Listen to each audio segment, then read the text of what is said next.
Hi everyone, welcome to the webinar and workshop series conducted by TCS in lieu of the upcoming SCS exams happening in February 2026. My name is Nicholas and I'm the lead tutor and evaluator for SCS at TCS. So let's look at the session outcome. So first things first, I'm going to share a retake study plan with you because I know for a fact that most of you who are joining us today ended up, failing the previous SCS sitting. So I'm going to focus your attention towards what you need to do in the upcoming 4.5 weeks, with the intention of passing for sure in February 2026. And also, I'm going to highlight common pitfalls faced by students when attempting the SCS exam, and focused on each of these shortcomings, I'm going to highlight solutions so that you know how to avoid these pitfalls when conducting your preparations focused on your upcoming SCS exam. And also in this session, I'm going to quickly teach you answering and time management techniques. I've already taught these things in depth in the third webinar. If you missed it, you can go watch it via our student dashboard or via our YouTube handle. But some of you might not be aware of what this answering and time management technique is. So after teaching you these elements, I'm going to take you through mock number 7, one of the questions which appears within mock number 7, which is focused on risk management. So I'm going to conduct a masterclass, and as usual, I'm going to conduct a Q&A session towards the very end of this session. All right, so let me quickly remind you of the upcoming workshops we have scheduled for you. So similar to what I'm going to cover in today's workshop, I'm going to conduct a masterclass focused on your E3 syllabus. So I'm going to take you through a question tied to your E3 syllabus as well, thereby explaining how you should tackle each conceptual element, and at the same time, how you should structure your answers. And we have scheduled 2 additional masterclasses for your benefit because you guys were requesting for it. So these additional masterclasses will be focused on either your E3, F3 or P3 syllabi. So, via the WhatsApp group, I will be, conducting a poll to get an understanding of which area I should focus on. And then I will be, directing your attention towards the relevant syllabus area when conducting each of these 2 master classes. And in the final workshop, which happens just 2 or 3 days before your examination, I'm going to share last minute tips with you to make sure that you are walking into the exam with a positive mindset. Because as per the CIMA examiner, if you are positive before the exam, you will be positive during your exam. And if you are positive, then you will believe in yourself. When you believe in yourself, you are not going to face any hiccups at your real examination. So just like how you have, joined us in the previous webinars and workshops, I hope you will join us in the upcoming workshops as well, which is the best way to keep tabs about your performance on a weekly basis. And if you have any questions, you can get them addressed on a weekly basis. And having said that, let's try to understand what type of issues students face when conducting their preparations for the SCS exam. So the biggest issue faced by students is with regards to mock attempts, especially those who are coming through the FLP route. They have access to just 2 or 3 mock exams, and these students assume that simply by going through these 2 or 3 mock exams, or simply by conducting preparations based on these 2 or 3 mock exams, they can pass the examination. So this is a common misconception, because you cannot cover the entire syllabus if you conduct your preparations based on just 2 or 3 mock exams. So in this examination, the examiner is not just testing your theory knowledge, the examiner is actually testing your application skills heavily. Because as you know, you are supposed to play the role of a senior finance manager. You are reporting directly to the finance head of your organization. So as a senior finance manager, you are involved with decision making on a daily basis. So you have to be you have to think about, whenever you are recommending something or whenever you are evaluating something, you have to think about whether your evaluations or recommendations are aligned with the internals and externals of your chosen company. So when this is the case, when you are supposed to operate as a decision maker, you are supposed to apply the knowledge which you have gained via your E3, F3, and P3 syllabi when developing answers. So if you include highly technical answers or highly theoretical answers, you are not going to get good marks. Instead, you have to have the capability of learning the theoretical concepts. But when it comes to developing answers, you have to have the capability of applying these conceptual elements with the intention of developing the best type of answers, or conduct the best type of evaluations, or come up with the best type of recommendations. So when you are expected to do this, you should be thorough with the entire syllabus. As you know, your syllabus is vast. If you had gone through what's highlighted within your E3, F3, and P3 syllabi, you know what I'm talking about. So let me quickly take you to the syllabus coverage document. Where is it? Give me a second, please. Yes. So if you look at this syllabus coverage document, you'd understand the fact that there's a lot contained within your E3, F3, and P3 syllabi. So there's a lot concerning strategy evaluation and formulation, various different tools, various different methodologies. And on top of that, you have to be conversant about different board responsibilities, because you are directly reporting to the board. So you are supposed to be aware of corporate governance, or how the leaders of your company should run your chosen company. And also your knowledge concerning corporate governance and ethics will definitely be tested, given the fact that Cewmlator is a quoted company. And on top of it, your knowledge concerning finance strategy can be tested. I highlighted these elements in the previous workshop. Everything to do with numbers, given the fact that you are located within the finance department, given the fact that you are playing the role of a senior finance manager, your knowledge concerning financial elements will be tested.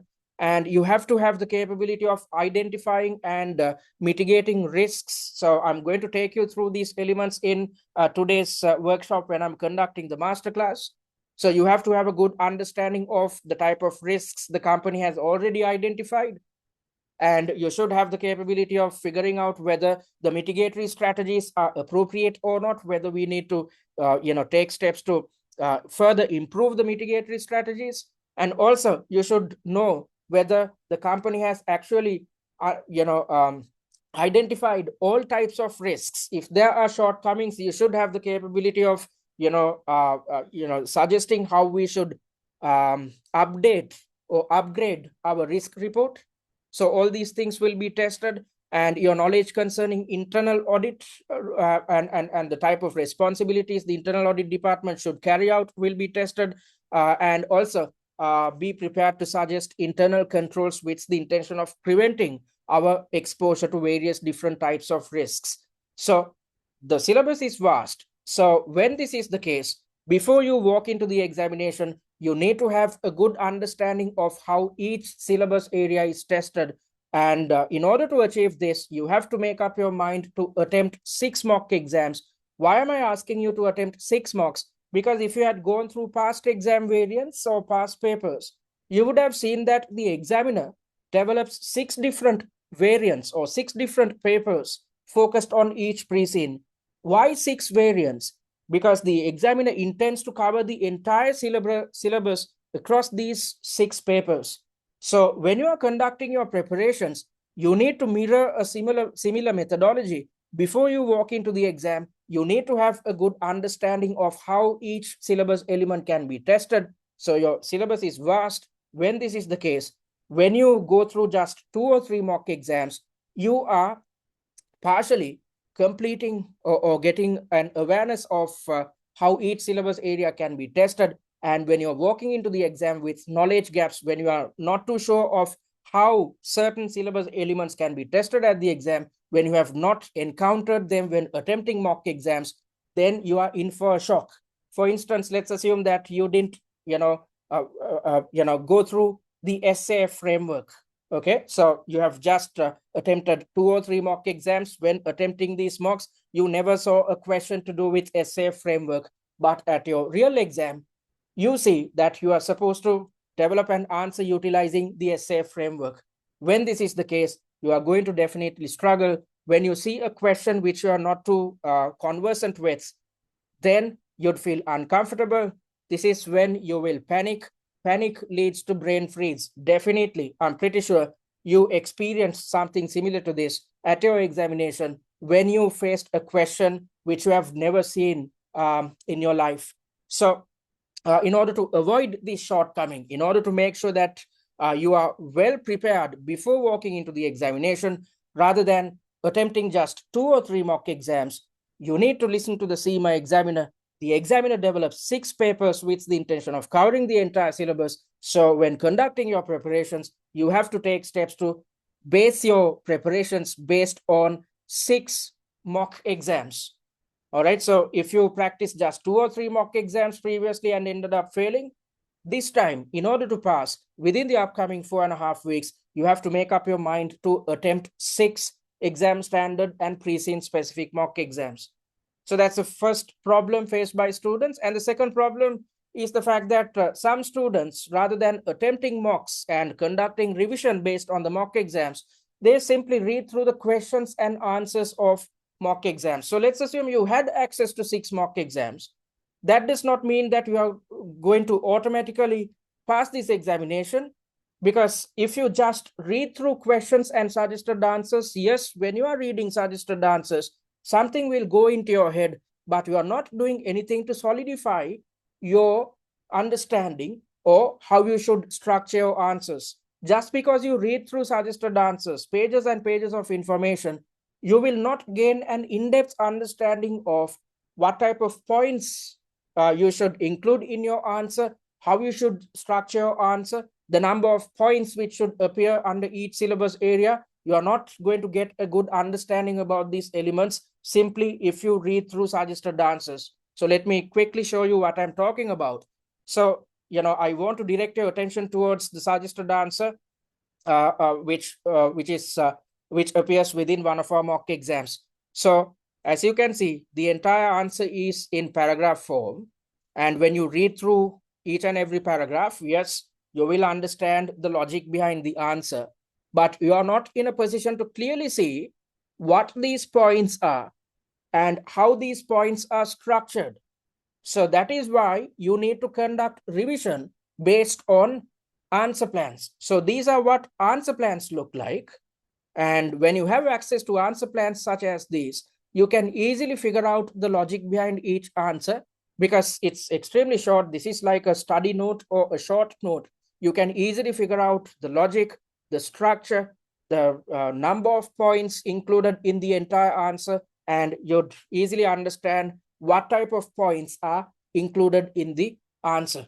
So when you read through these suggested answers, you might think that you know how to tackle each syllabus area, but a couple of days later, you won't have a good understanding, or you won't actually remember what the exact points should look like. So, if you try to pass this exam simply by reading through questions and suggested answers, it's a wastage of time. You should avoid doing it. Instead, you need to focus your attention towards actually redeveloping answer plans on your own, trying to solidify your understanding about how to tackle each syllabus area. This will ensure that you significantly improve your application skills as well.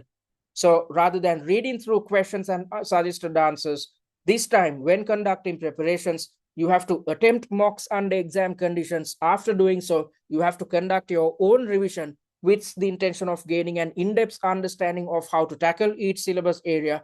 With this in mind, you have to redevelop answer plans on your own. Try to replicate TCS's answer plans and see whether you are in a position to come up with the same type of points which appear within our answer plans. And also, the third problem is tied to inappropriate answering and time management technique. So most students, 90% of the students who sit for this exam are clueless of how to structure their answers. And when they are clueless of an answering technique, they definitely run out of time under real exam conditions. So that's why I'm going to teach you answering and time management techniques within today's workshop. I've already taught them in the third webinar, but I'm going to, explain the entire process in a nutshell so that you'd remind yourself of how you should do this. Because as I mentioned earlier, 90% of the students out there, they don't know how to develop their answers. They do not have, they are not aware of an answering technique, because most students out there, what they do is right after reading through the scenario, they start typing their final answer in paragraph form without spending some time to plan the answer. So in the fourth webinar, I took you through examiner's comments, and it is specifically mentioned that you are supposed to take some time to structure your answer or plan your answer. So when the examiner expects you to spend some time to plan your answer, however, at your exam, when you are not doing this properly, without planning, when you jump the gun and when you start typing your final answer, then you are not really focusing on improving the quality of your answer. Instead, you are panicking. You are trying to develop an answer, and when this is the case, when you are not developing well thought out answers, you are not going to get good marks. So it's essential that you learn an answering and time management technique. I'm going to teach you these two elements in today's workshop, and after learning them, you have to practice these two techniques in order to master them under exam conditions whenever you are attempting each of your mock exams. And also, another problem is the fact that students do not practice mocks under simulated exam conditions. Because of this, students face a lot of stress at their real exam.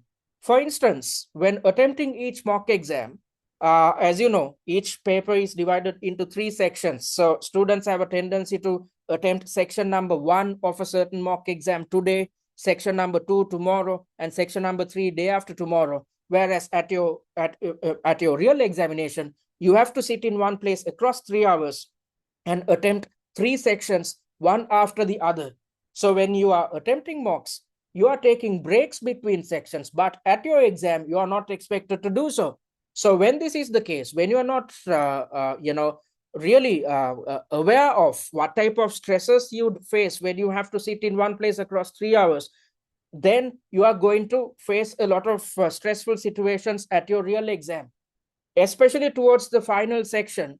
Fatigue sets in. When fatigue sets in, this is when you will be exposed to extreme levels of stress. Extreme levels of stress leads to brain freeze. Brain freeze leads to loss of time.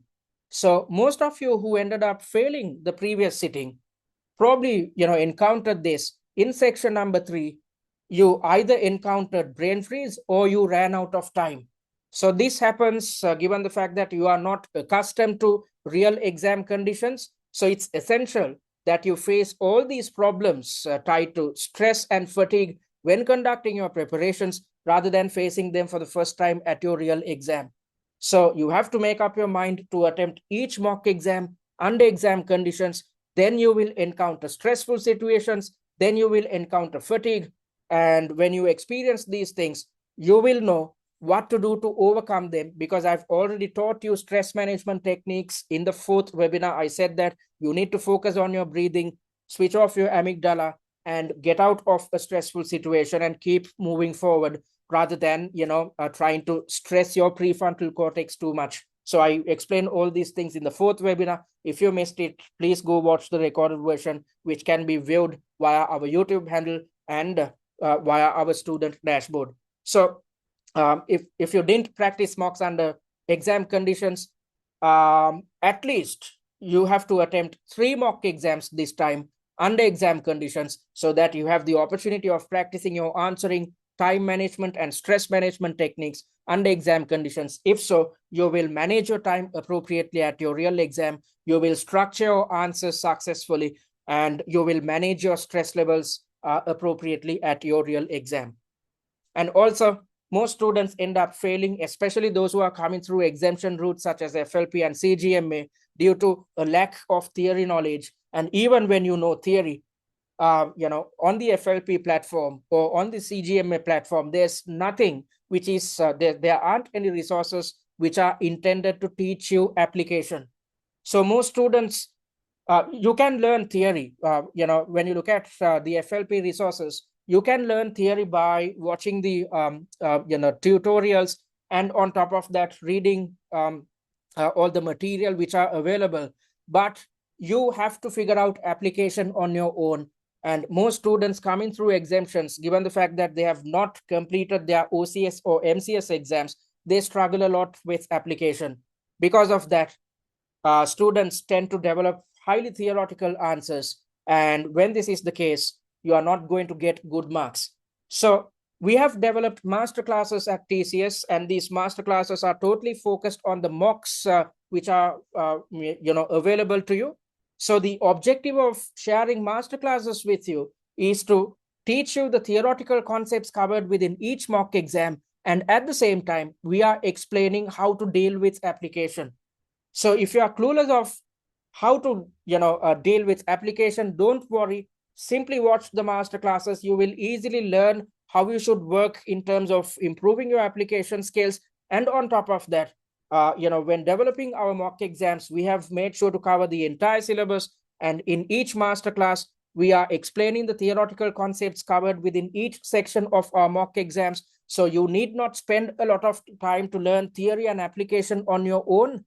Simply watch the master classes. You will learn all conceptual elements which will be tested at your exam, along with and also you will easily figure out and improve your application skills simply by watching master classes. So if you have knowledge gaps, especially if you scored less than 70, it indicates that you have knowledge gaps concerning conceptual elements or theoretical elements. Then you have to learn theory before walking into the exam. So you do not have time to conduct your own studies or own revision concerning theoretical concepts, because if you rely on FLP resources, there's a lot of technical jargon or technical information available, which is actually not too relevant for a case study examination. So simply, watch the master classes. You will learn all conceptual elements, and at the same time, you will figure out application easily. And also, there's a tendency for some students to focus too much on theory.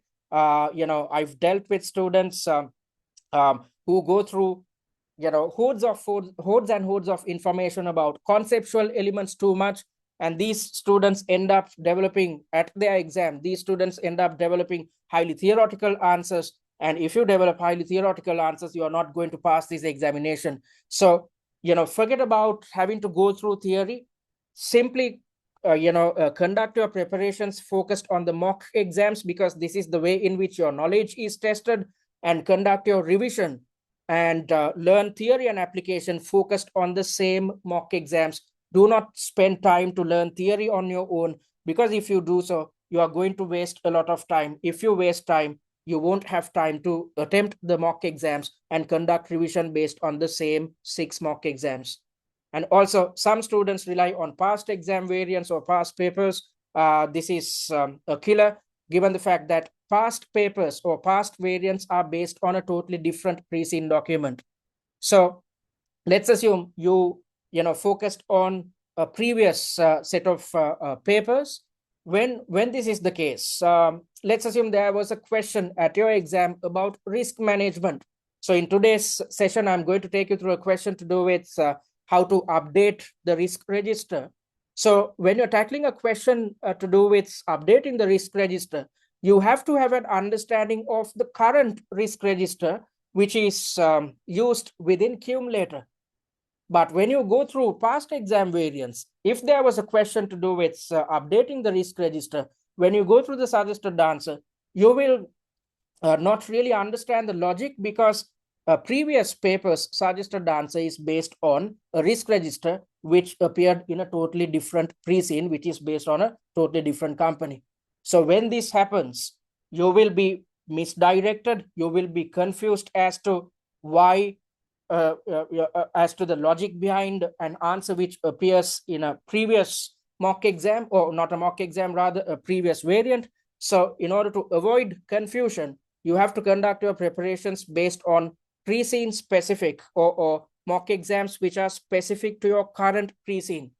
Because if you are to understand the logic behind answers, behind each answer contained within a previous exam variant, then you have to have an in-depth understanding of a previous pre-scene document.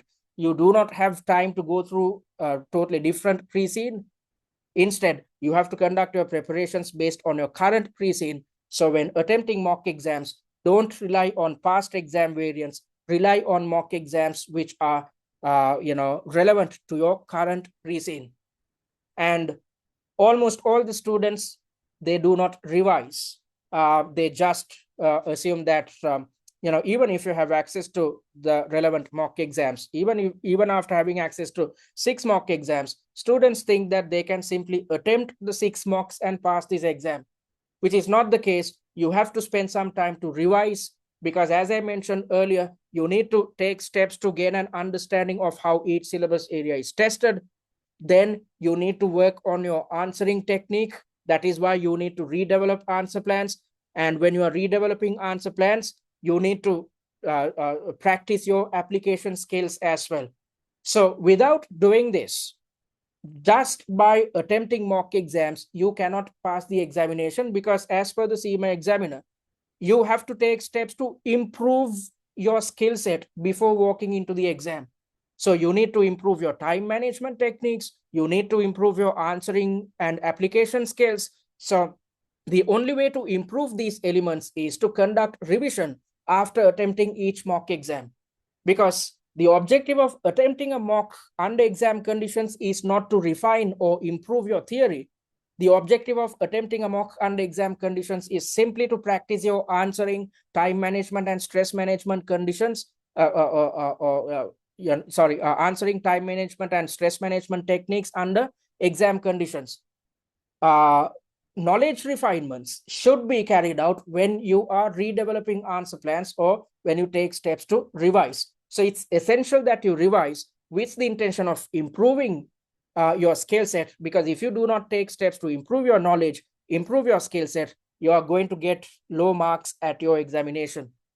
And most students do not adhere to a study plan, given the fact that they start preparations just 2 weeks before the exam. So when you start prep 2 weeks before the exam, yes, you have enough time to attempt all mock exams, but you do not have time to revise. So as I mentioned earlier, just because you attempt mocks, you are not going to pass. Instead, you have to spend a considerable amount of time to revise and improve your skill set. So it's essential that you stick to a study plan. If not, you are going to get stuck at your real exam. And when you face all these type of problems when conducting your preparations, when you are not really fully prepared, you will not be too confident about your skill set. When you are not confident about your skill set, you are walking into the exam with some type of negativity or anxiety in your head. When this is the case, you are not going to face the exam with confidence. So if you lack confidence in these upcoming 3.5 weeks, you have to take steps to significantly improve your skill set. It's essential that you revise based on the mock exams. If you do so, you will, before walking into the exam, you know for a fact that you have gone through all syllabus areas. You know how each syllabus element can be tested. You know how to tackle each syllabus area. You know how to structure your answers appropriately. You have practiced your answering, time management, and stress management techniques under exam conditions. When you have covered all these things, you know for a fact that you have done all the hard yards before your examination. This leads to positivity. This leads to confidence. And when you are confident before your examination, you are going to be confident on the day of your exam and during your exam as well. So these are the common reasons which leads to a failure. So you might have encountered one or multiple issues which I highlighted right now, and I also explain the solutions which are intended to help you overcome these issues, at least in the upcoming 3.5 weeks, in order to pass your exam in February 2026. So it's essential that you practice these techniques, understand what you're supposed to do in terms of changing your preparation strategy, because if you keep repeating the same mistakes this time, you are going to get the same result. All right. And having said that, let me quickly explain what you are supposed to achieve in the upcoming 3.5 weeks with the intention of passing comfortably in the upcoming examination. So as I mentioned earlier, you just have 3.5 weeks at your disposal. So you have to conduct your preparations solely focused on the mock exams. So we have developed 7 mock exams in total, thereby covering 63 subtasks within these 7 mock exams. We have taken steps, as I mentioned earlier, we have made sure to cover all syllabus areas to make sure that you are walking into the exam without any knowledge gaps. So as I mentioned earlier, just because you attempt these mocks, you are not going to pass. You have to take steps to refine your knowledge and refine your answering technique and application skills. So with this in mind, you have to master each mock exam by adhering to a 3-step approach. So step number 1 is to practice each mock exam under exam conditions. The objective is to practice your answering, time management, and stress management techniques under exam conditions. So when you are practicing each mock exam, your objective is not to learn. Your objective is not to improve your theory knowledge and application skills. Simply attempt each mock under exam conditions to get your bearings with how you would perform under a time pressured environment and how successful you are when it comes to implementing answering, time management, and stress management techniques. So after you have practiced these 3 techniques, then you should focus on step number 2, which is intended to focus your attention towards learning theory and improving application. So you can easily learn theory and application by watching the masterclasses, because as I mentioned earlier, we have developed masterclasses focused on each of the mock exams which we have made available. So in each masterclass, we are explaining the logic behind each answer, and at the same time, we are teaching the theoretical concept covered within each section and also teaching you application. So in the second step, you are taking steps to learn theory and improve your application skills. And after you have learned your theory and application, in the third step, you need to take steps to revise on your own. And when it comes to revision, you have to redevelop answer plans on your own, because when we are conducting the master classes, we are explaining the answer plans. After you have learned theory and application via these master classes, you have to, on your own, figure out whether you are in a position to replicate TCS's answer plans.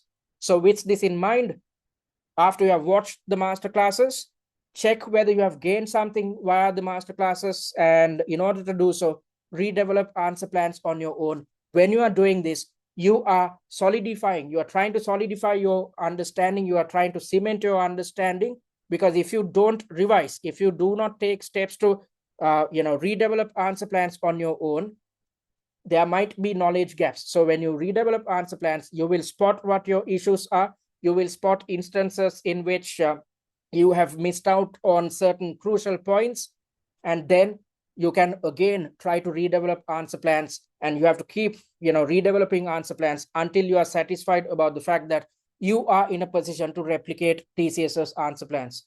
So this is how you should master each mock exam before walking into the exam. So the first step is to get your bearings with answering, time management, and stress management techniques.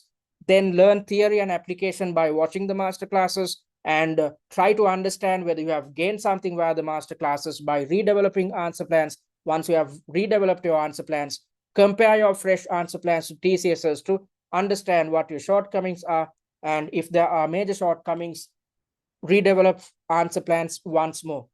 So when you focus on these 3 steps, it's as if you are going through each mock exam thrice before walking into the examination, which is enough and more practice to ensure that you know how to approach each syllabus element, you know how to manage your time, and you know how to deal with application in a successful manner. So focused on these 3 steps, we have developed a study plan which is spread across 4.5 weeks. I'm going to share this document with you after this session via the WhatsApp group. So in week number 1, you have to kickstart your preparations by watching the pre-scene analysis videos, because before you start anything, you have to gain a good understanding of the internals and externals of Cewmlator. So it is going to take 3 hours of your time. There are 3 videos in total. Watch them. After you have watched them, then you have to watch the recording of the answering technique webinar. If you missed it, it's better to watch it so that you'd gain an in-depth understanding of the answering and time management techniques. After learning these things, you have to kickstart your mock attempts. And when attempting each mock exam, stick to the 3-step process. So, for instance, in week number 2, you are supposed to attempt or focus your attention towards mastering 2 mock exams, namely mocks 2 and 3. So step number 1 is to practice, which is to attempt mock number 2 via the exam platform. And after doing so, you need to learn. You have to learn theory and application. Simply watch the master classes to achieve this, and then revise by redeveloping answer plans, trying to figure out whether you are in a position to replicate TCS's answer plans on your own. So that's the same process which you can see throughout this study plan when it comes to mastering each mock exam. And if you do so, in the exam week, when all the other students are scrambling for time, when all other students are trying to do everything under the sun, when they are trying to attempt mock exams and conduct revision, you are relaxing because you are simply supposed to read through the answer plans of all mock exams. When you do so, a day or two before your examination, you are going through the entire syllabus. You are getting you are reminding yourself about how you should structure your answers, how you should approach each syllabus area, and at the same time, you are reminding yourself about how to deal with application. And once you have revised based on the same 7 mock exams, simply by reading through the answer plans, then you can stop work a day or two before the examination. It's essential that you do this, because I want you to walk into the exam with a clear head and with a greater level of open-mindedness. Because if you're open-minded at your exam, you will come up with the best type of solutions. You will evaluate in the best manner. You will come up with the best type of recommendations. So if you are to function properly, you have to be calm and composed both mentally and physically on the day of the exam. In order to achieve this, you have to stop work at least a day or two before your examination. So you have to put in all the hard yards in the upcoming month or 4 weeks. Master each mock exam, stick to the 3-step process. When you are done with this, in the exam week, you are simply supposed to read through all the answer plans, thereby revising the entire syllabus one last time, reminding yourself about application. And if you do this, then you can stop work a day or two before your exam. You can relax well, and when you are well relaxed, then you are going to perform really well at your exam. So I hope you will stick to the study plan. You are supposed to start the study plan from Monday. If you have time tomorrow, you can watch the pre-scene analysis videos tomorrow and kickstart your mock attempts from Monday onwards. All right, so this is the retake plan. And in a nutshell, before starting your preparations focused on the upcoming SCS exam, you have to be involved with a personal reflection. You need to figure out whether you gave your best shot last time. You need to figure out whether you were exam ready in your previous sitting. If you didn't attempt 6 mock exams, then you were not really exam ready. So you have to take steps to attempt 6 mock exams and conduct revision focused on the same 6 mock exam. So I said that it's essential that you revise. Just because you attempt the 6 mocks, you are not going to pass. You have to take steps to revise. So if you didn't revise based on the mock exams last time, instead, if you are wasting time going through suggested answers or pages of information which appear under the FLP or CGMA platforms, you should avoid doing them. Instead, you have to conduct your revision based on the mock exams, because that's exactly how your knowledge will be tested at your real examination. And you should ask your question as to whether you practiced application last time. If you didn't do so, this time you have to take steps to redevelop answer plans on your own with the intention of refining your application skills. And if you didn't receive detailed tutor feedback last time, especially if you scored less than 70, it's essential that you understand what your shortcomings are. So you are not in a position to figure out your own shortcomings. So it's better if you opt for tutor feedback this time so that you'd realize what your shortcomings are. Because when you understand your shortcomings, you can take steps to overcome your issues when conducting revision. So This is the type of feedback on offer at TCS. As you can see, we are providing annotations, and via these annotations, our main objective is to highlight what your shortcomings are. Because as I mentioned earlier, if you do not understand your shortcomings, you will keep repeating the same mistakes over and over. So when you receive this type of tutor feedback, then you'd realize what your shortcomings are. Then you can take steps to fix your issues when you are conducting revision, when you are redeveloping answer plans. And you can see the type of feedback on offer. And at the very end, we have indicated mark allocations on a subtask by subtask basis, along with a success rate. By looking at the success rate, you can easily figure out the subtasks in which your performance was substandard. As you can see, this student just achieved 13 marks for this mock exam, but ended up scoring 90 at his real examination, which was concluded last November. So if you didn't receive tutor feedback last time, then you do not know what your shortcomings are. So it's best that you opt for tutor feedback this time in order to pass your upcoming SCS exam for sure.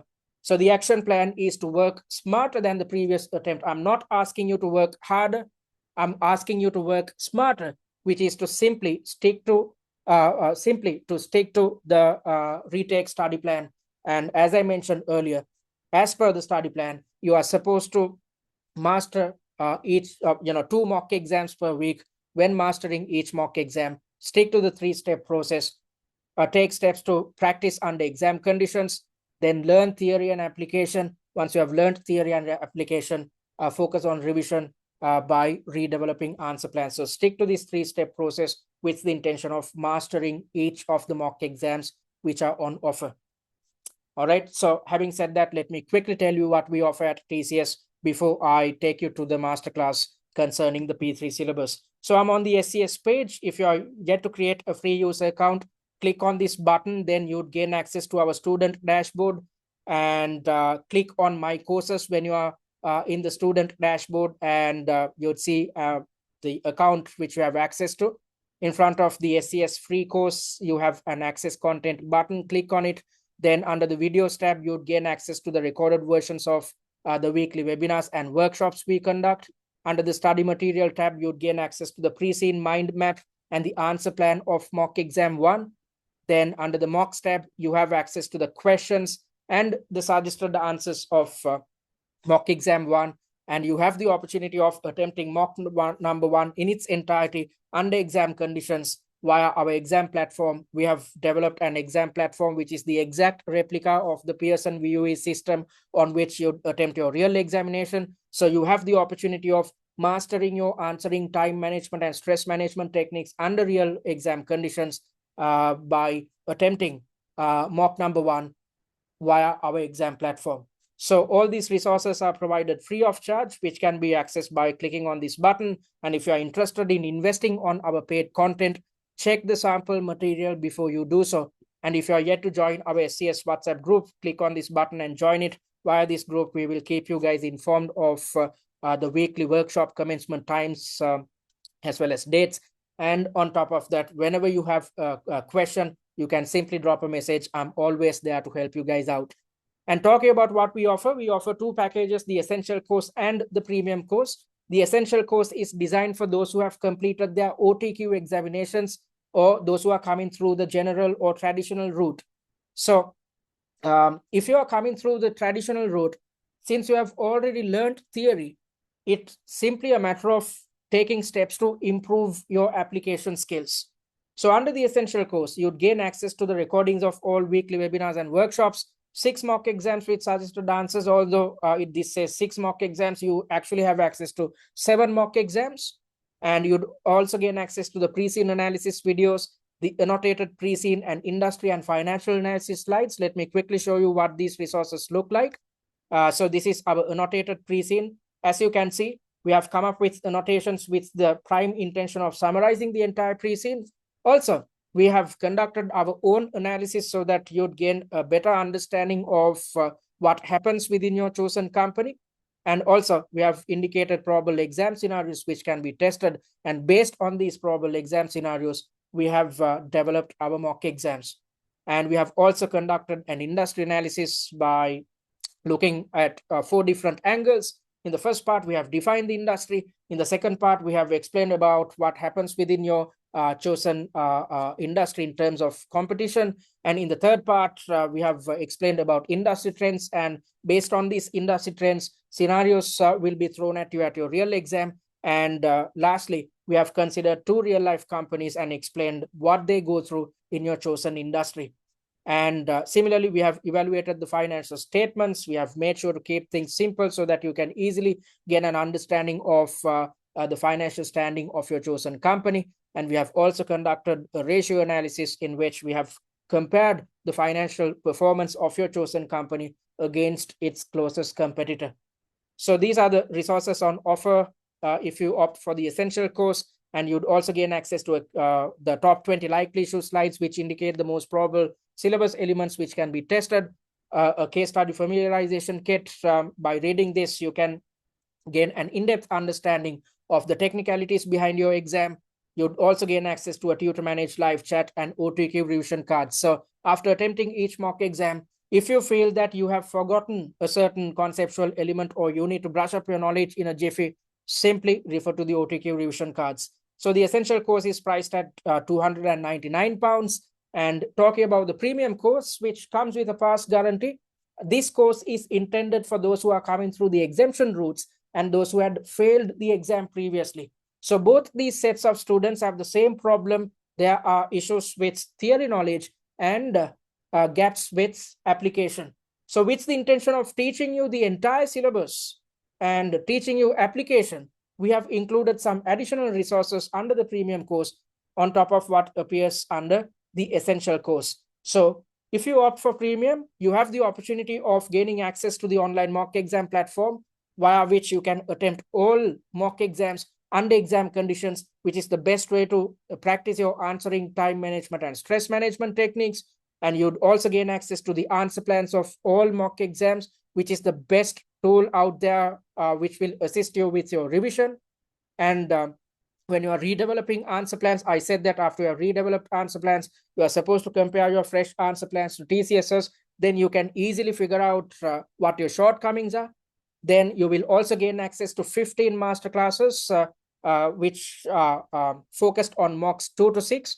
We are in the process of developing 3 additional masterclasses focused on mock number 7 as well. So when you gain access to these masterclasses, you can easily figure out the logic behind each answer. You will learn the conceptual element covered within each mock exam, and you will know what to do in terms of application.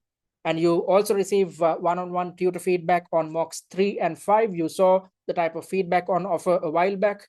And when you have access to all these resources, you will pass for sure.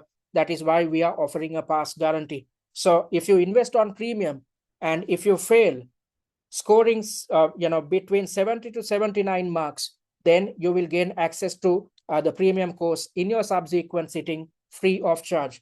So the premium course is priced at £599, which can be paid in 2 installments of £299 each, or if you opt to pay in full, you will save £100. If so, the price is just £499. So you can invest on your preferred course by clicking on either of these buttons. So I hope you will start your preparations right now. Do not waste time because you simply have 3.5 weeks at your disposal.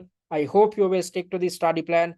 And whilst moving ahead with this study plan, if you get stuck somewhere, don't worry. Simply direct message me via WhatsApp. I will share a revised study plan with you, taking into consideration your shortcomings and your daily responsibilities. All right. And having said that, let me direct your attention towards the masterclass concerning risk identification and risk management, which is covered within your P3 syllabus. So before I take you to the question, let me quickly explain the answer planning and time management techniques, which we already taught in the 3rd webinar. I'm going to explain or reiterate the same points within a nutshell. All right, so first things first, you have to spend, you know for a fact, the total time allocation per section is 60 minutes. So you need to know how you should manage your 60 minutes. So first things first, let's assume you are in section number 1, and the first step should be to read through the scenario to gain an understanding of what's highlighted within each and every section. And when reading through the scenario, you are supposed to do this within just 5 to 7 minutes. If you feel that you are taking more than 7 minutes to read through a scenario, then it indicates the fact that your reading speed is not up to par. Then you have to take action to improve your reading speed. So it's essential that you practice each mock exam under exam conditions. This is when you'd realize that you are spending too much time on a certain element. It could be reading, it could be planning, it could be expanding your answer plan. So once you gain an understanding of your shortcomings, then you should take steps to overcome these shortcomings. So if your reading speed is not up to the standard, then on a daily basis, dedicate 30 to 60 minutes of your time, read a newspaper, a book, or whatever, because the only way to improve your reading speed is to practice reading. So if your reading speed is not up to the standard, practice reading. By doing so, you will have the opportunity or the capability rather of reading the entire scenario within just 5 to 7 minutes. After you have read through the scenario, then before you develop the answer plan, it's essential that you gain a clear understanding of what each requirement is all about. So you need to understand or clearly understand the requirement. If not, you will end up developing an answer which is not really aligned with the requirement. If so, you end up losing a chunk of marks. So in order to gain a clear understanding of the requirement, you are supposed to simplify or summarize each requirement in your own words in an understandable manner. So let me show you how you're supposed to do this. So let's look at the second subtask, which is quite long. Would it make sense to update Cewmlator's risk register post-acquisition, considering the risks highlighted in board meeting minutes? If so, how should the risk register be updated and with what information? So when you are operating under a time-pressured environment, although this is clear right now, this might not be really clear during your exam. So you'd end up reading this requirement over and over. Still, if you are experiencing brain freeze, when you're reading this over and over, nothing will go into your head. So the trick to gain a clear understanding of each requirement is to simplify each requirement. So let's look at how you're supposed to do this. So let me quickly scroll up. So we are in section number 2. So the requirement goes as, would it make sense to update Cewmlator's risk register post-acquisition, considering the risks highlighted in the board meeting minutes? So that's the first part of your question. If so, how should the risk register be updated and with what information? So I've simplified it as, should we update the risk register? And then you are supposed to explain as to how we should update it. All right. So you have simplified the requirement. By doing so, your objective is to gain a clear understanding of what you are expected to achieve in your answer. All right. So that's the second step. You have to reiterate each requirement in your own words in a concise manner. Once you are done with it, then you have to come up with the headings and subheadings covering the entire section. So in each section, you will see just 2 subtasks, or in certain sections, you will see 3 subtasks. So let's assume that there's just 2 subtasks within a section. If so, in your answer, there should be 2 main headings, and each main heading should be in bold and underlined format. Refrain from numbering or naming the headings, because the examiner is trying to replicate a real-life corporate environment. So in a real corporate environment, just imagine that you are working at office. When you're working at office, you are not going to ever, mention a task number or a subtask number.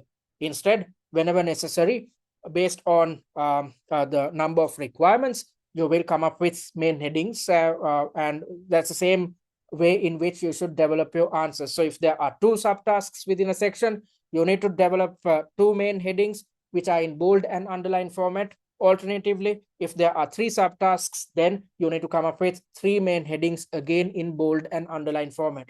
And if you want to further fraction out your answer, you are welcome to use subheadings, and subheadings should be in bold format. So let me quickly show you what I'm talking about. So in here, we are in section number 2. In section number 2, there are 3 subtasks, as you can see here: subtask A, subtask B, and subtask, I've done a blunder here, this should be subtask C. So there are 3 subtasks in here. So you need to come up with 3 main headings. That's exactly what you can see here. This is main heading number 1, which is in bold and underline format. I have not named this heading or numbered this heading. Instead, I've simply come up with a main heading which is in bold and underline format. And this is the answer concerning the second part, or the second section, second subtask rather, which is again in bold and underline format. And this is the answer concerning the third subtask, again in bold and underline format. And I have thought that it's beneficial to fraction out the answer, and focusing on each element, I've come up with a subheading which is in bold format. So when you structure your answers in this manner, the marker can clearly see what your answers are, and how the alignment between your answers and the requirements. When this is the case, the marker can easily award you marks as and when necessary. All right, so that's the third step. Once you have figured out the headings and subheadings, then you should direct your attention towards developing the answer plans. This is the most crucial element of the answering technique. So you should spend 30 minutes within each section to develop the answer plan, because as per the CIMA examiner, you are supposed to spend some time to think. This is exactly what you do at office.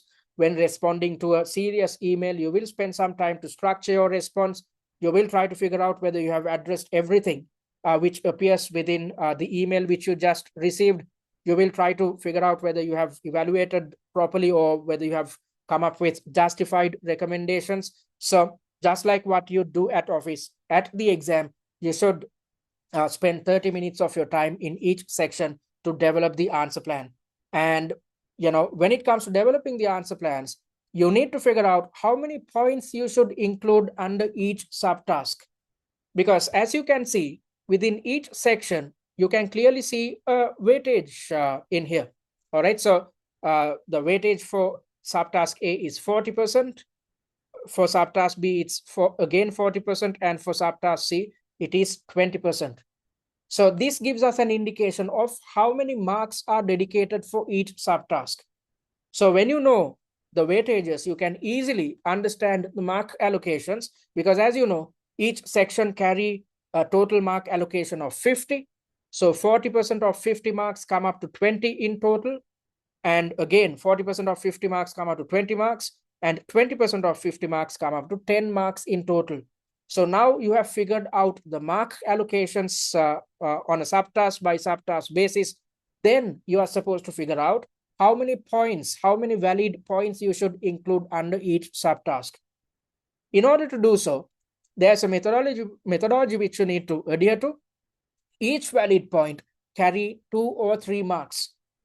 So assuming that each of your points carry 2 marks, you have to divide the mark allocations determined or allocated towards each subtask by 2. And assuming the fact that each valid point carries 3 marks, you have to again divide this marks allocated for each subtask by 3. So let's try to figure out how many points you should include under your first subtask. So the weightage provided is 40%. Based on that, 20 marks are dedicated for the subtask. So divide 20 by 3 first. This will give you an answer which is 7. So divide 20 by 3. You will get an answer which is 7. Again, divide 20 by 2. You will get an answer which is 10. So if you include 7 to 10 valid points under subtask A, you are going to gain full marks. Similarly, in subtask B, divide 20 by 3. You get an answer which is 7.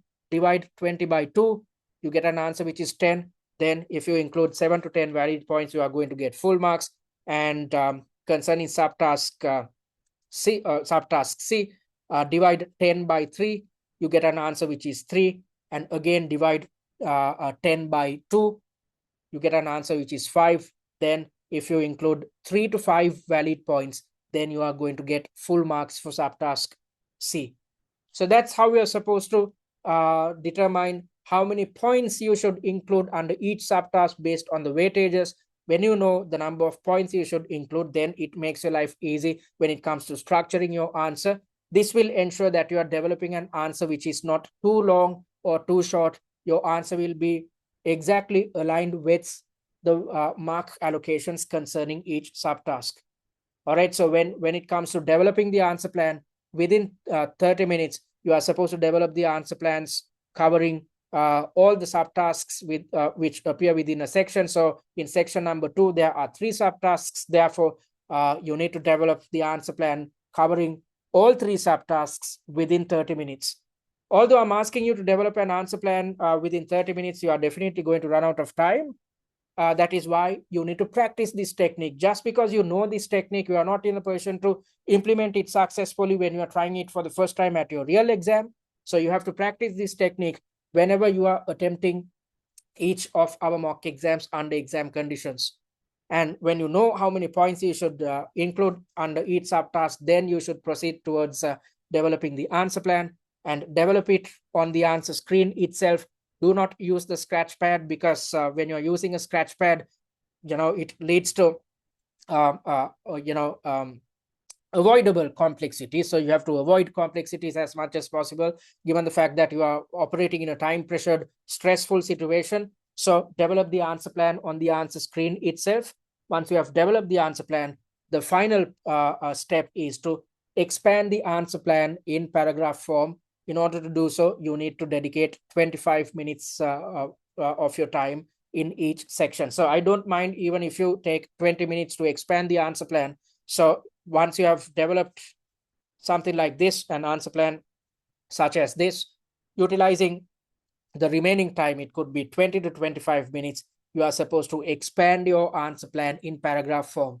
Although your answer plan should look something like this, your final answer should look something like this, which should be in paragraph form. So develop a paragraph per valid point which you have included in your answer plan. Do not write the entire answer in one single paragraph. Then the marker is going to have a hard time to figure out how many points you have included in your answer.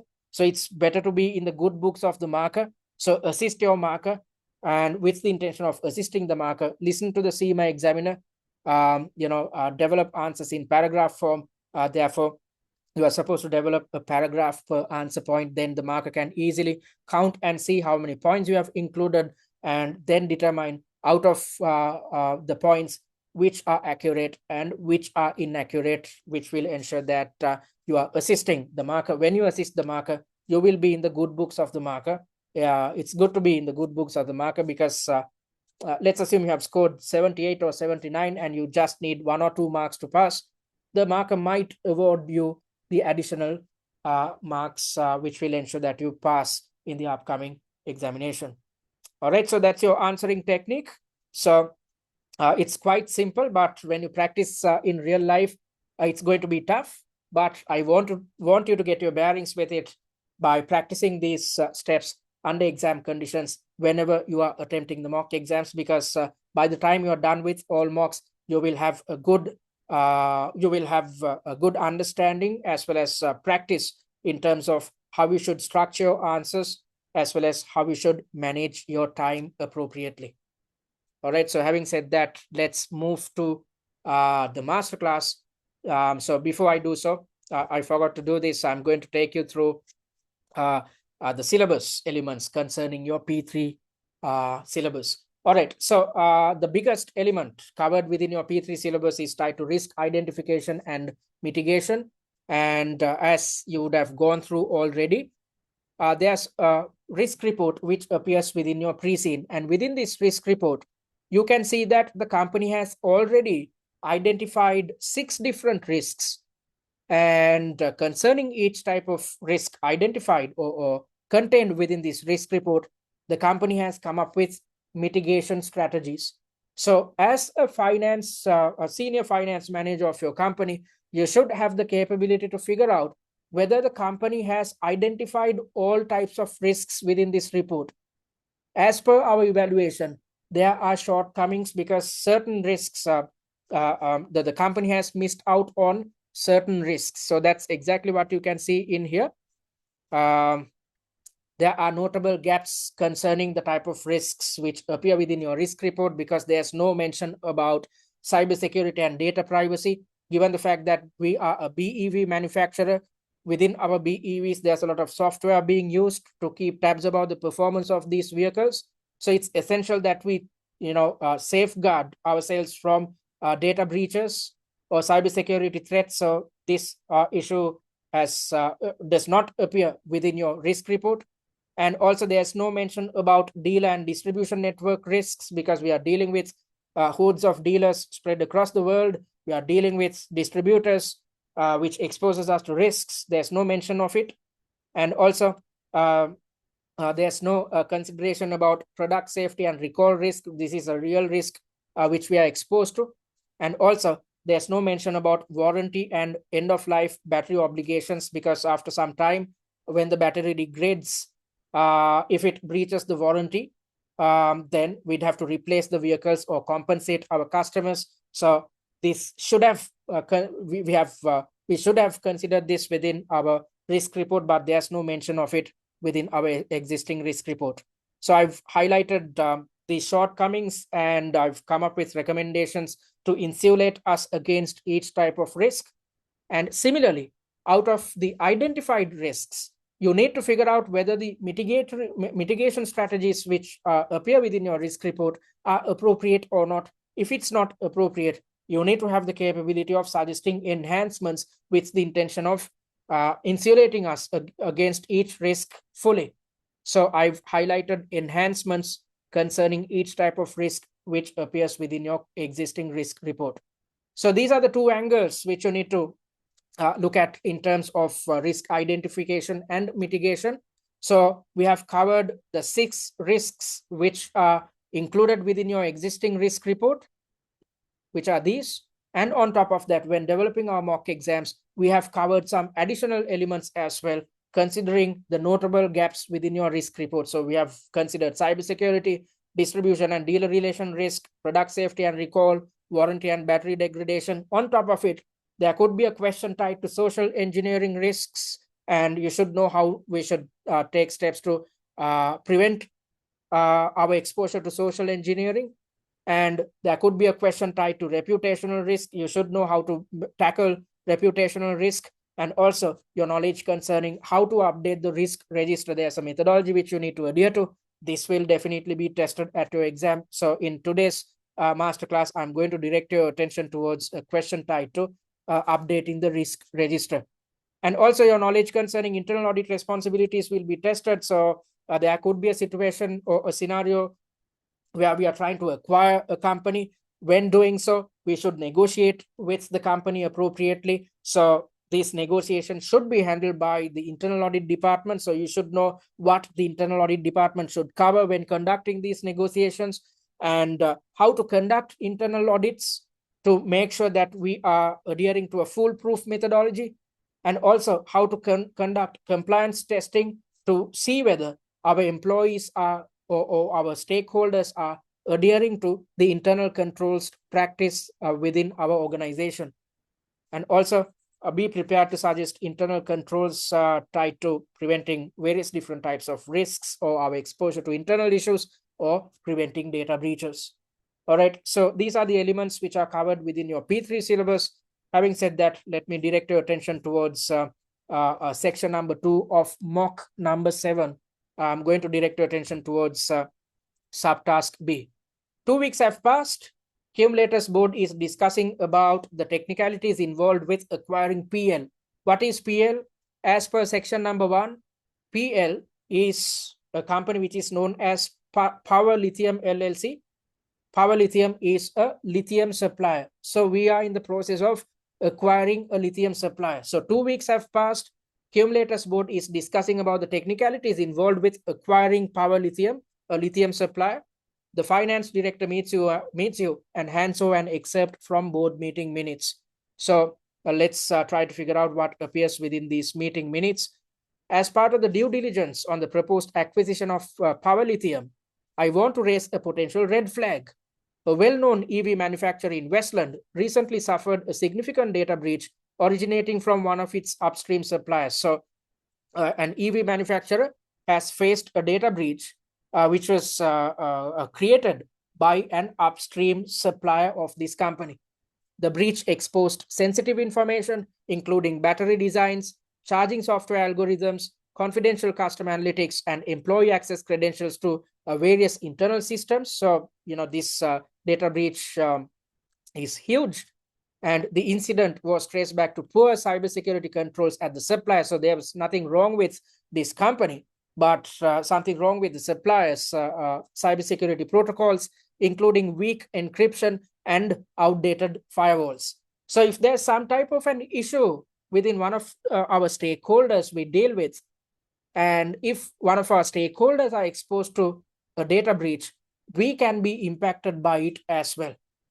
Given that Cewmlator shares high-level demand forecasts, procurement strategies, and occasionally battery design parameters with key lithium suppliers, I'm concerned with similar vulnerabilities at PL could pose major risks post-acquisition. So we are contemplating about acquiring Power Lithium if their data systems are not secure.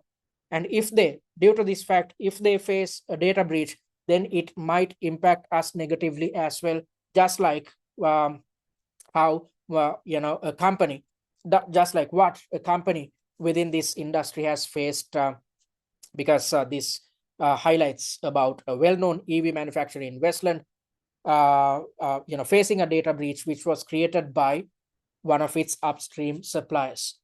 All right, so that's what's highlighted within these board meeting minutes. So let's look at what you are supposed to achieve. Please go through this, see reference material. We already did so. I need your assistance concerning the following areas. So I'm going to direct your attention towards the second subtask. Would it make sense to update Cewmlator's risk register post-acquisition, considering the risks highlighted in board meeting minutes? If so, how should the risk register be updated and with what information? So we are done with the first step. Give me a second, please. Yes, we are done with the second, the first step rather. We have read through the scenario. I didn't read through the entire scenario because I'm not going to, direct your attention towards all three subtasks. I'm going to focus on just one subtask. So we have read through the scenario. Then the next step is to reiterate the requirement in your own words in a simpler manner. So that's exactly what you can see in here. I've simplified the requirement as, should we update the risk register? And how should we update it? All right, so we have simplified the requirement with the intention of gaining a clear understanding of what I'm expected to achieve when developing the answer. Then you are supposed to develop headings and subheadings. So you can come up with a simple main heading, which could go as risk register, or which could be updating the risk register. And then you should proceed towards developing the answer plan. You should dedicate 30 minutes of your time to do this. Before you develop the answer plan, you need to figure out how many points you should include under this subtask. So you are supposed to look at the weightage. The weightage is 40%. So 40% of 50 marks come up to 20 marks in total. So divide 20 by 3. You get an answer which is 7. Then divide 20 by 2. The answer is 10. So if you include 7 to 10 valid points, you are going to get full marks. So you know how many points you should include in your answer. Then let's try to figure out what you should include in your answer. So, okay, so this is the answer plan which I've developed concerning subtask 2. So this is a question tied to updating the risk register. The objective of maintaining a risk register is to identify, evaluate, and therefore come up with appropriate mitigatory strategies to manage each type of risk. So that's the objective of managing or having a risk register. So that's my first point. And when it comes to managing each type of risk, we should consider the likelihood and impact of each risk. So this is where your theoretical knowledge comes into play. So we have to maintain a risk register. What is the objective? To identify risks. When we identify risks, we are in a position to evaluate each type of risk. Once we have evaluated each type of risk, then we can come up with appropriate mitigatory strategies to manage each risk. So once we have identified a risk, we have to evaluate the risk. when we are evaluating the risk, we should consider the likelihood and impact of each risk. And this is where your conceptual knowledge concerning the TARA or the TARA framework is tested. So this is what the TARA framework looks like. When it comes to evaluating each risk, we are supposed to consider the probability of recurrence, whether a certain risk is going to recur. And if it is the case, we categorize these risks as highly probable risk. And there are certain risks which does not come up often, and these type of risks are considered as low probability risks. So we need to consider the probability, and therefore consider whether the probability of a certain risk or the recurrence of the risk, whether the probability is high or low. And then you should also consider the impact of each risk. You should see whether a certain risk is going to really impact us. If so, we are considering them to be high impact risks. If not, we are considering these type of risks to be low impact risks. So that's exactly what I've highlighted in here. In order to evaluate each risk, you are supposed to consider the likelihood as well as the impact. That's my logic is aligned with what we have learned under your TARA framework. So the probability of each risk, we should consider whether it's a highly probable risk, or whether the risk carries a low probability, or whether this risk, a certain risk, is going to impact us extensively, or whether its impact is low. So based on it, we can categorize each risk into quadrants. And based on this categorization, we can determine risk mitigatory strategies, which are defined as accept. If the probability is low and the impact is low, we should accept this risk, because we can take this risk. It is not going to really impact us, and it is not going to recur in the future. So we can easily accept this risk because we can manage it. On the other end of the spectrum, if there's a risk which is going to recur once more, then the probability is high. And if it is going to impact us heavily, then the impact is high. These type of risks, in order to manage these type of risks, we have to adopt an avoidance strategy, because we cannot manage this risk on our own. So we have to take steps to avoid these type of risks. And alternatively, if there's a risk which is going to recur, however, if the impact is low, we can take steps to reduce the risk, which is known as a risk reduction strategy. Or if the impact is high, but the probability of recurrence is low, then we can transfer the risk so that a specialist can manage this risk. So something like insuring ourselves against a certain risk falls under this category. Under insurance, we are transferring risk management to a well-versed party. All right, so that's what the TARA framework is, and your knowledge concerning the TARA framework is tested in here. So now that you know what the TARA framework is, then let's look at application. So you have learned your theoretical element, then let's direct your attention towards application. So this scenario highlights a situation concerning a supplier-triggered data breach. Our exposure or the risk we might be exposed to if PL is exposed to a data breach, which is also known as a supplier-triggered data breach. So before we come up with appropriate mitigatory strategies, we have to evaluate this risk considering the impact and likelihood. So I'm suggesting that a supplier-triggered data breach, if you are exposed to a supplier-triggered data breach, we are going to be impacted heavily. So I'm considering this to be a high impact risk. Why am I saying this? Always, when you come up with an argument, back it up with appropriate justifications. If not, you are not going to. If not, you won't get any marks. All right. So I'm saying that this is a high impact risk. Why am I saying this? Because if we are exposed to this type of a data breach, this exposes us to reputational, operational, and legal risk. So our reputation will be impacted negatively. And on top of that, our internal operations and the way in which we run our business will be impacted. And also our customers will sue us especially those who face accidents, tied to this data breach, or those who are negatively impacted. We have to, pay compensation, and on top of that, we are exposed to legal risks, and these legal risks are again tied to reputational risks as well. So we are exposed to, all these three types of risks. Therefore, I'm considering this risk to be a high impact risk. Then also you are supposed to consider the likelihood of recurrence as well. So if you look at the combined entity, if you look at this acquisition, we are still contemplating about this acquisition. So we are yet to develop a risk report. So when this is the case, we do not know how to tackle this risk because this is not documented within our risk report. So the likelihood of us being exposed to this risk is extremely high.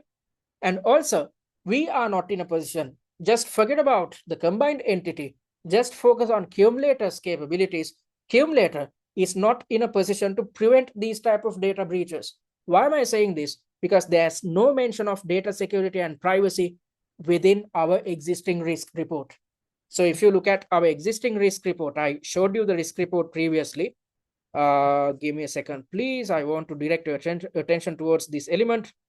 So if you look at this risk report, there are 6 risks which are highlighted, and there is no mention of, I've mentioned it in here, considering the notable gaps, there is no mention of cybersecurity and data privacy. So we have not considered this as a risk which we are exposed to. Therefore, since we have not identified this risk, we have not come up with mitigatory strategies. And when we acquire PL, due to some type of a data breach, PL is exposed to. If we are therefore exposed to a similar data breach within our own company, we do not know how to react to it. So this is a major issue which improves the likelihood of our exposure to this risk. So the combined entity is yet to develop a risk report. This increases the likelihood of this risk, materializing, and on top of that, we are not in a position to prevent these type of data breaches because we have not considered it within our risk report. Therefore, we do not know how to react to this type of a risk. So I'm saying that this is a high likelihood risk. And as per the TARA framework, let's look at the categorization. The probability is high, the impact is high. Therefore, we have to take steps to avoid this risk at all costs. All right, so we have to adopt an avoidance strategy. So that's the action which I'm recommending. So what type of steps should we adhere to with the intention of avoiding this risk or our exposure to this risk? So first things first, we have to set a cybersecurity framework so that we know how to react to a data breach and what we need to focus on when implementing cybersecurity protocols within our company. And also, we have to direct our attention towards implementing appropriate controls. What type of controls should we come up with? We should come up with appropriate firewalls. We should invest on data encryption, antivirus software, as well as come up with physical controls with the intention of ensuring that our own employees or external stakeholders do not have access to the control environment within our company. And also, it's essential that we develop an incident response plan. If we are exposed to this risk, we should know, our employees as well as our connected stakeholders should know how we should react to it. That's why a company is supposed to come up with an incident response plan. And also, in order to see whether these controls are working or not, we have to conduct penetration tests. We have to see whether our firewalls, data encryption, and antivirus software, as well as physical controls are working properly, or whether our employees are adhering to these internal controls. And it's essential. Just setting up a cybersecurity framework and implementing controls won't help. If we are to really insulate us against this risk, we have to regularly assess the threat tied to data breaches. With this in mind, our internal audit department should conduct routine checks as well. And this risk is tied to suppliers. So it's essential that we conduct supply chain due diligence before onboarding any type of supply. So we are trying to acquire PL. Before acquiring PL, we have to run these tests with the intention of ensuring that we are being diligent about the internal controls practiced, internal controls and systems practiced within PL. So we have to conduct a security assessment concerning the way in which information systems are utilized within PL, how they store their data, as well as the type of privacy protocols practiced within PL. And also, it's essential that we conduct third-party audits to validate compliance with our own existing standards. So we have to see whether PL is adhering to our standards or what we believe in. Therefore, we should invite third parties to conduct these compliance audits to see whether PL is sticking to our own internal controls. And also, we should make sure that the employees within our company as well as employees within PL believe in these controls, which will insulate us against future data breaches.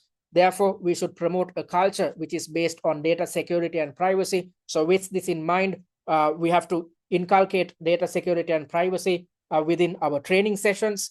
And also, it makes sense to communicate the consequences of breaching controls, because then when employees know what type of adverse situations they might have to face if they end up breaching a control, they will always take steps to stick to the controls which are in play within our company. And also, it's better to regularly test and update our disaster recovery systems as well as our business continuity plans. And also, it makes sense to appoint a cybersecurity task force, and this team's objective should be to prevent data breaches. So with this in mind, they have to set up controls, conduct testing, come up with data or disaster, develop disaster recovery systems, as well as develop incident response plans. So these should be the objectives of this cybersecurity task force. And this team should comprise of specialists. And if we don't have specialists within our own company, we should opt for external recruitments. And also, it makes sense if we move towards acquiring PL, we should collaborate with PL when forming the team so that both the companies believe in the controls which we intend to implement. When both companies believe in these controls, everyone, the employees within these two companies, will adhere to these controls. So that is the answer which I've developed. So I'm suggesting the fact that yes, we should update our risk register. How are you supposed to update it? You are supposed to evaluate each risk or our risk exposure before coming up with appropriate mitigatory strategies. So when it comes to evaluation, you are supposed to consider the likelihood and impact. I've mentioned the fact that this is a high impact and high likelihood risk. I've not just mentioned it, I've backed up my argument with appropriate justifications, thereby saying as to why I consider them to be high impact and high likelihood risks. Then, based on the TARA or the TARA framework, I've determined the strategy which we need to adopt, which is an avoidance strategy. And as part of an avoidance strategy, I've come up with various different controls with the intention of preventing our exposure to data breaches in the future. So that's the fourth step as per our, give me a second, please. Yeah, that's the fourth step as per our answering technique. And once you have developed the answer plan, then you should direct your attention towards expanding the answer plan in paragraph form, thereby developing a paragraph per answer point. So my answer plan looks like this. However, your final answer should look something like this. So as you can see, I've connected each of the points which I've highlighted within the answer plan, thereby forming paragraphs.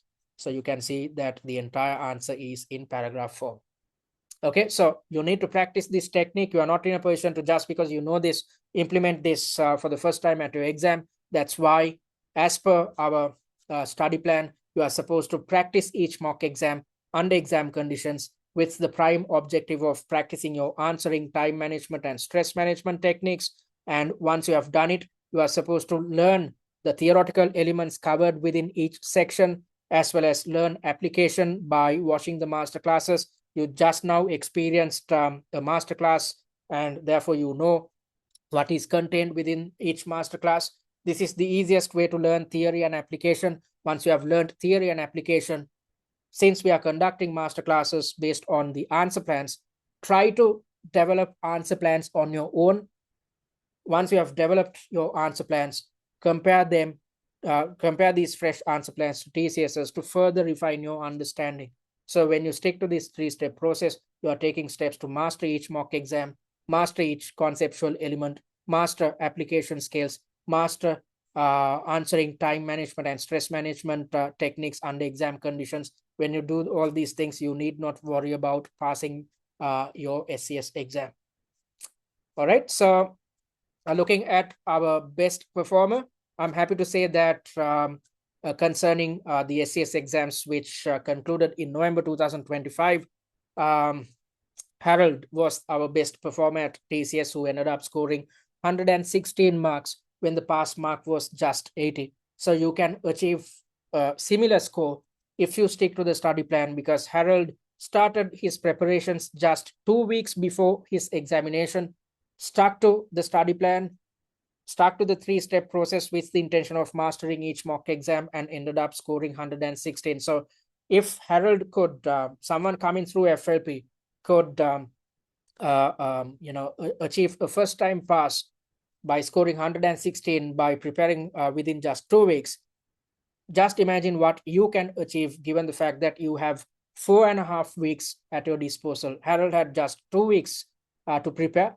You have 4.5 weeks. So if you stick to the study plan, you can easily pass this examination. All right, so having said that, I'm moving to the Q&A. So if you have any questions, you can switch on your mic and talk. You can now unmute yourselves, or you can simply drop me a message via the chat. So I think some questions have come through. One of you is saying develop business strategy, evaluate business ecosystems and business environment. I got read in this. Okay.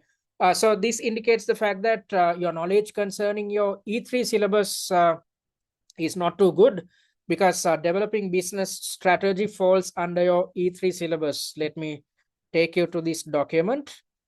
So strategy evaluation and formulation, which is a major component of your syllabus. There's a lot covered within this element. So before you walk into your next examination, you have to be conversant about how the existing vision, mission, and values of your chosen company will be or might be impacted due to certain strategic alternatives we take. So you have to have the capability to compare between a strategic option against the vision, mission, and values, how a strategic option impacts our vision, mission, and values. And also, if you are opting for a diversification, you need to have a good understanding of the pros and cons of opting for vertical integration, and when opting for vertical integration, what type of issues we might face. And also, in terms of diversification, your knowledge concerning us entering a new market can be tested as well. So both these elements or both these angles are covered within the mocks, and you should know how to deal with strategic options, how to conduct acquisition evaluations. You should know the difference between organic versus inorganic growth. There could be a situation where we intend to acquire a company or try to opt for a PPP, a private-public partnership. So in both these instances, you should know how it is going to impact the internal dynamics of our company, and how to deal with an emergent approach to strategy formulation, whether it is aligned with the way in which we conduct our business, the pros and cons of going down this route, and how to deal with disclosure legislation, how we should change our internal dynamics to fall in line with disclosure legislation. Then how to deal with shareholder concerns, because as a quoted company, we have to always satisfy our shareholders, and how to deal with a share price drop. And you should also have the capability to use various different tools when it comes to evaluating and formulating strategies. So tools such as competitor analysis, especially when we're trying to do something new within the market, we have to evaluate the competitors, or if we're trying to go for an acquisition, let's assume we are acquiring a small company, then we'd have to conduct a competitor analysis. And whenever you are evaluating a strategic option, you are supposed to utilize the SAF framework or the scenario planning framework. So all these elements are covered within your E3 syllabus. So it seems like you have not gone through these elements. You have not attempted mock exams focused on these elements. That's why you have failed in these two elements. And another individual is asking question, will you give us the exam simulation to attempt the mock exams and correct our answers? Yes, as I mentioned earlier, if you opt for the premium course, you have the opportunity of attempting each mock exam under exam conditions via our exam platform. Also, you will receive tutor feedback on mocks 3 and 5. This is the type of feedback on offer at TCS. We have evaluated each and every point in depth, highlighting your shortcomings. All right, so that's the type of feedback on offer. Jasmita is asking a question. Hi, Nick, with regards to past exam variants, you are suggesting not to look at them. Yes. Do certain types of questions repeat themselves? Well, they do. But the problem is there's no point of just knowing the questions. You should know how you should structure your answers. So when you go through the suggested answers concerning a past exam variant, you might be misguided, especially if it is a question which is tied to the pre-scene. For instance, in today's session, I took you through a question tied to risk identification and mitigation or updating the risk register. So when it comes to tackling a question to do with updating the risk register, you have to have a good understanding about the existing, what is contained within the existing risk register. So I said that cybersecurity does not appear within the existing risk register, but if you look at the previous pre-scene, within the risk register, they have considered cybersecurity risk. So when this is the case, the logic behind the answer will be totally different, or the points highlighted within the suggested answer will be totally different. So that's why you are not supposed to refer back to past exam variants, because you can totally rely on the mock exams which we have developed, because we have made sure to cover all types of scenarios and syllabus elements. That's why we have made available 63 subtasks in total to make sure that you are conversant with each syllabus area and how each syllabus element can be tested.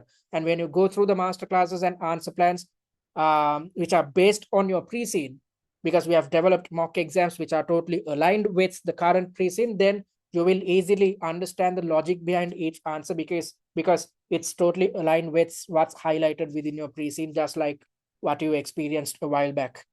Okay, so that's my answer. I hope I addressed your concern, Jasmita. And Emmanuel is asking a question, is the time you suggested for developing the answer plan, say 30 minutes, exclusive from the 1 hour timer required to answer each question? No. Emmanuel, in each section, you are supposed to spend 60 minutes. So the first 5 minutes of each section is supposed to be dedicated towards reading.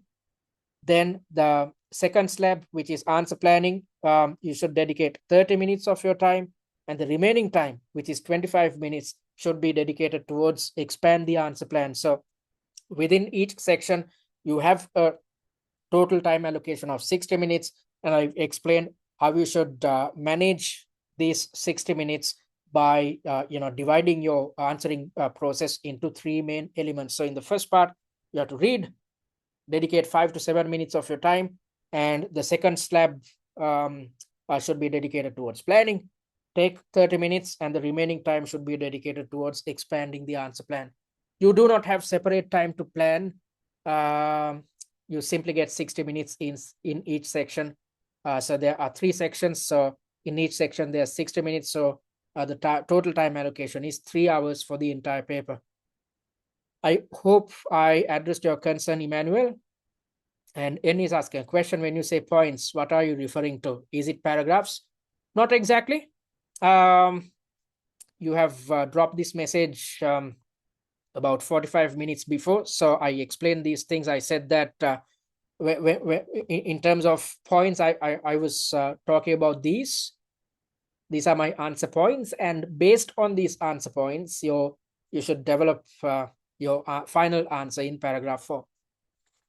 I hope I addressed your concern.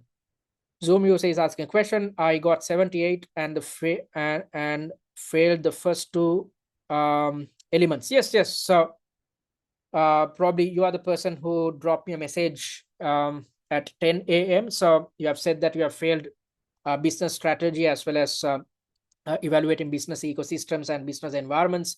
So this is due to knowledge gaps. And even if you knew these theoretical elements, if you don't know how how each of these elements are tested at the exam, then you won't know how to approach each of these elements and therefore how to structure your answers, what type of points you should include in your answers. So if so, you are going to fail. So that's why you have to stick to our study plan, take steps to master each mock exam by sticking to the 3-step process. And N is asking a question: if we get a very specific topic focused on part of a product, how should we approach this, like an external product that is fitted by the customer to improve performance? Well, if there's a scenario such as this, then this external product was implemented by a customer. So we should deal with this customer because we share a warranty agreement. And as per the warranty agreement, if you go through any type of warranty, if a customer tries to modify a vehicle, or it could be any type of product, if some type of a modification is done, then the warranty is void. Why is the warranty void? Because we cannot actually we cannot look into these type of modifications because that's not how we have designed our vehicle. So that is not actually our fault. If the customer is suing us, he or she can do it. But if we face this type of a question, highly unlikely, because there's not much right about this type of a scenario. So however, if we face this type of a scenario, then the easiest thing to do is to take if the customer is suing us, we have already signed an agreement with him or her. There's a warranty in place, and when the customer has breached the warranty, we need not really worry about such a situation and such a situation negatively impacting us. I hope I addressed your concern. Hemant is asking a question: can we switch from the essential course to the premium course? Yes, you can. You just need to pay the incremental amount between the two packages. So Hemant, please drop me a message via WhatsApp. I will get in touch with the finance department and share an invoice with you. I hope I addressed your concern. N, did I address your concerns? Any questions? Anything else, folks?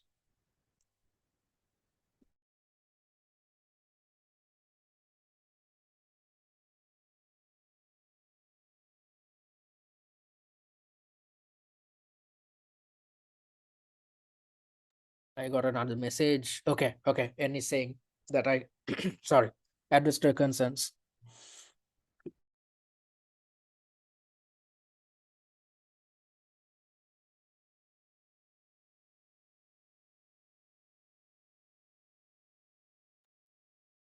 Folks, did you understand the answering technique? Did you understand how you should structure your answers? The connection between theory and application? And did you understand the 3-step approach in terms of mastering each mock exam? Any questions? Any doubts?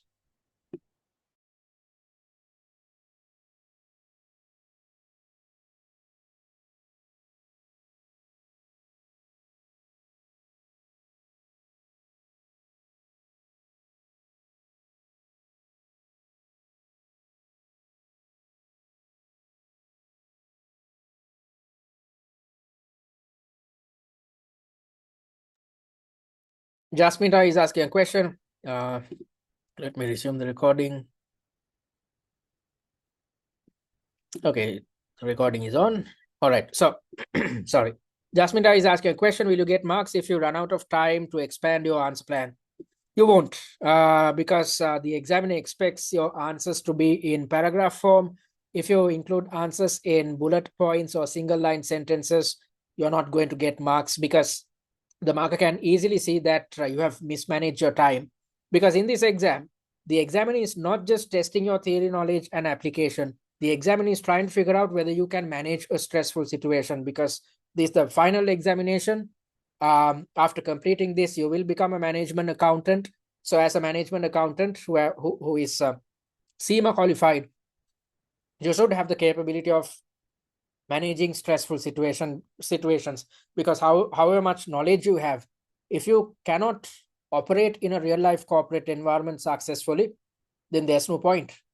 And especially if you start your own business after completing this qualification, you should have the capability of managing stressful situations.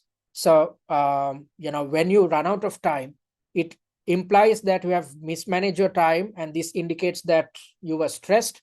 And when this is the case, you are not going to get any marks. So always make sure to practice the answering technique, which I highlighted. If you practice it, if you get your grips with it, then at your exam, you are never going to run out of time. I hope I addressed your concern, Jasmita.